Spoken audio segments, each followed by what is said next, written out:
Увлекательная история произошла с девушкой по имени Алдана. Родом из Усть-Алданского района Якутии, сейчас она проживает в Чехии. Алдана любит Якутию, изучает восточные языки и буквально на несколько дней приехала в город своего студенчества Петербург. Поближе с Алданом вас познакомит Айсена Бурнашова. Родилась Алдана в маленьком селе Чаранг. Жила в Барагонцах, окончила Мирюнскую среднюю общеобразовательную школу. С ранних лет у Алданы была тяга к изучению восточных языков. Именно поэтому в 2009 году она поступила в Санкт-Петербургский государственный университет на кафедру монголоведения и тибетологии.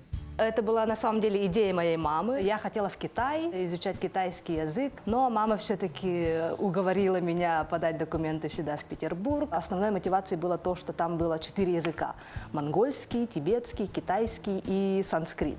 И как раз-таки, обучаясь именно на этой кафедре, Алдана отправилась на год в Улан-Батор учиться, знакомиться с культурой и практиковать язык. Там, в Монгольском государственном университете, она познакомилась со своим будущим мужем, чешским студентом Йонашем, изучающим монгольский язык. Сказать, что Алдана умница и красавица, как не сказать ничего. Она настоящий полиглот, трудолюбивый и открытый всему новому человек. А еще девушка очень творческая личность. Еще обучаясь в культурной столице, она играла на хамусе. Вместе со своей этногруппой Даяр Дуаран выступала на главных площадках города, давала концерты в Петербурге и Москве, преподавала мастер-классы по игре на варгане. Любовь к национальному инструменту у Алданы со школьных времен.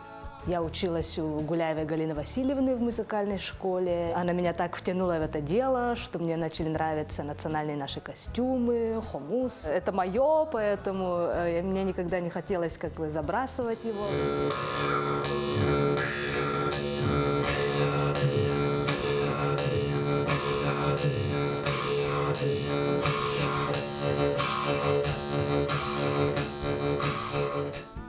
Праздник, наполненный звуками хамуса, конечно же, эсэх. Поэтому этим летом Алдана вместе со своим супругом и друзьями из Чехии планирует посетить эсэх Туймады и эсэх Олонхо. Надеемся, что поездка в Якутию подарит им самые лучшие моменты и зарядит энергией солнца.